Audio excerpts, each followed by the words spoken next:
Hey guys, it's Jenna or Blueeyed Bibliophile, and welcome back to my channel where we fangirl unfailingly. This is going to be my spring wrap-up where I talk about all of the books I read this past spring and give you my opinion on them. I have quite a few books to get to, so let's get into it. The first book I read this spring was Blue Lily, Lily Blue by Maggie Stiefvater.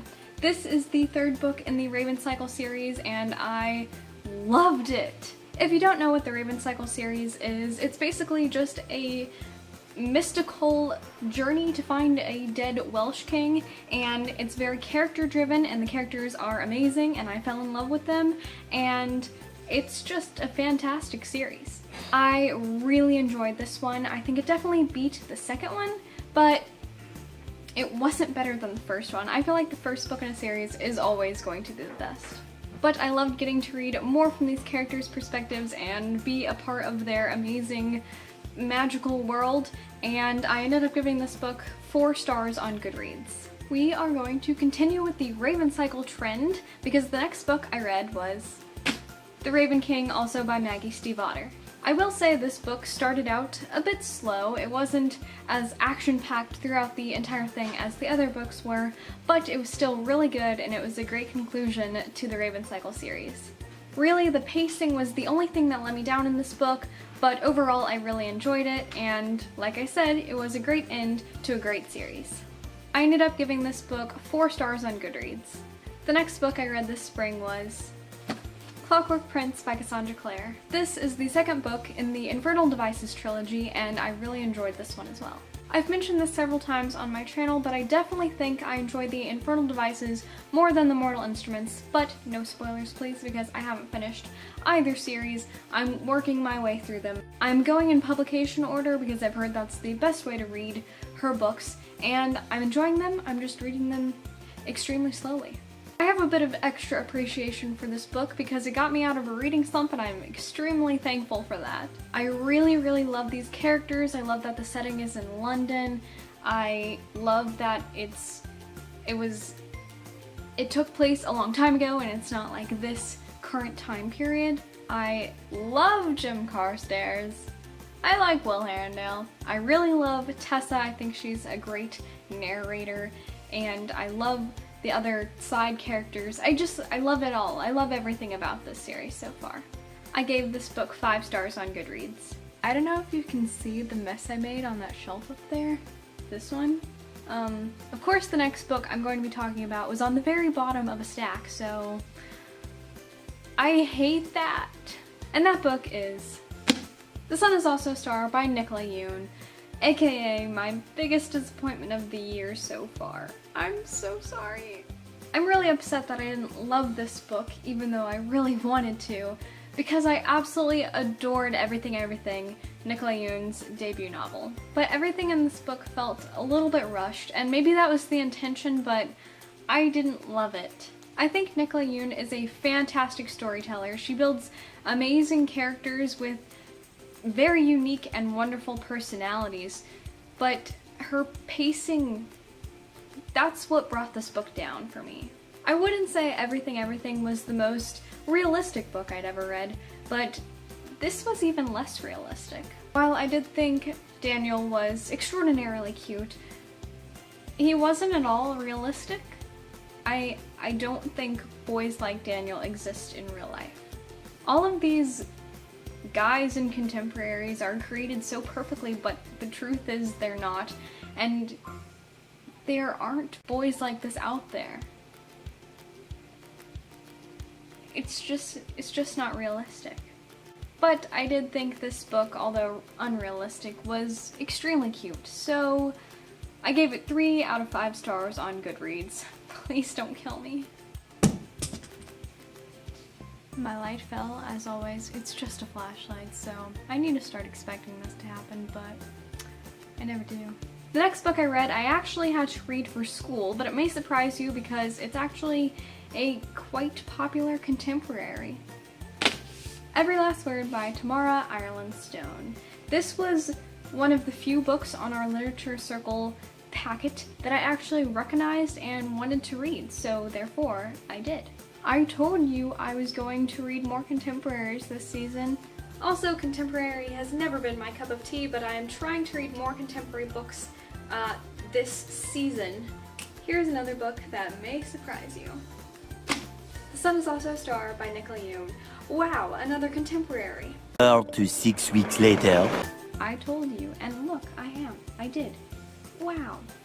Unfortunately, if I had to pick one word to describe this book, it would be cliche. In my opinion, it wasn't that good. It was just kinda eh.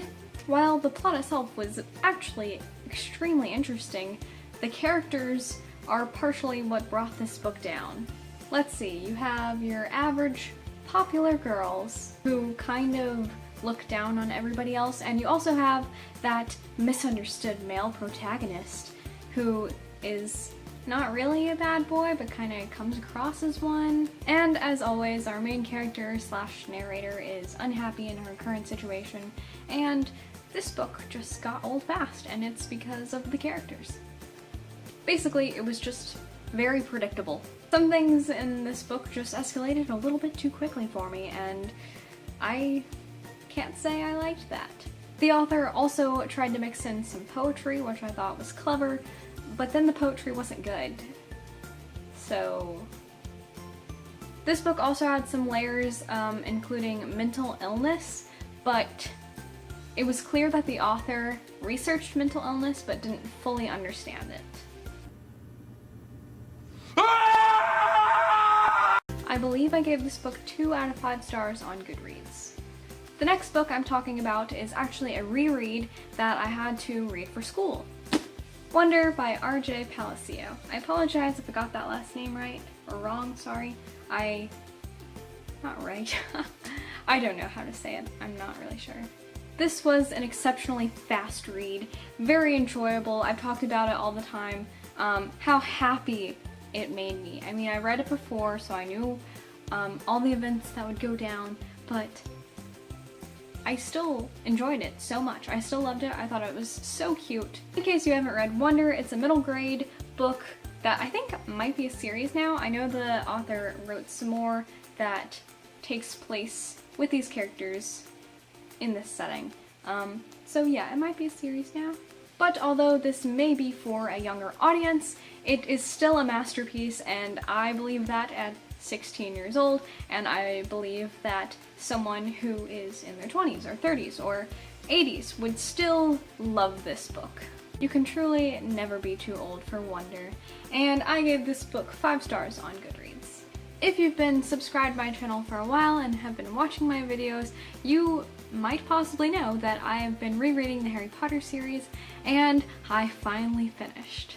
So here we have Harry Potter and the Half-Blood Prince, and Harry Potter and the Deathly Hallows. Fantastic. I don't have to say much about this.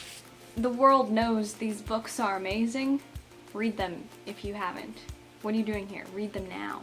Even though it took me forever to finish this series, the moment when I turned the last cover to close the book, I wanted to start over again. I was recently reminded that there is a Harry Potter read-along in the summer, and they read all of the books over summer, but I missed the memo on that, so I did it in spring. Obviously, the last 2 Harry Potter books both get 5 stars. The next book is also near the bottom of the stack, so I'm just gonna point at it and tell you how awesome it is. Illuminae by Amy Kaufman and Jay Kristoff. It's a really great book. Okay, let's talk about it. Illuminae is a science fiction book that takes place in the future, and there is this planet. I'm really bad at explaining stuff. Let me start over. We have this planet, Corinza, and on this particular day in the future, it was invaded. And our 2 main characters, Katie and Ezra, had just broken up on that day. So you can imagine it's a bit awkward between them. So the planet gets invaded, everyone on it didn't know that was going to happen, obviously, so they try to evacuate. Katie and Ezra get separated, but do they really want to be together in the first place? That's the question. And basically, now all of a sudden they'll do anything to get back to each other. Wow! Okay, that synopsis was pretty lame, but the book itself is actually fantastic. You should take my word for it. I gave this book 5 out of 5 stars on Goodreads, and I loved it. Another fun thing about it is that it's told through these cool multimedia files like emails and text messages and video surveillance footage things, and it's really cool. There are interviews and medical reports, and it was just extremely well written, and it's very hooking. So once you start, you can't stop. I would say the hardest part was keeping up with the characters and the roles they played on their evacuation spaceships. See, it sounds cool, doesn't it? You have lieutenants and captains and generals, and I don't know the difference, so I got a smidge lost when I was trying to sort out all the characters. So I was just thinking way too hard about it, clearly. But overall, the book was absolutely brilliant. That was bloody brilliant. Oh, thank you for that assessment, Mr. Weasley. And I'm so excited for the second book, Gemina, which I still haven't read yet, but really want to get to soon. I have 2 more books to talk about, both of which I read for school.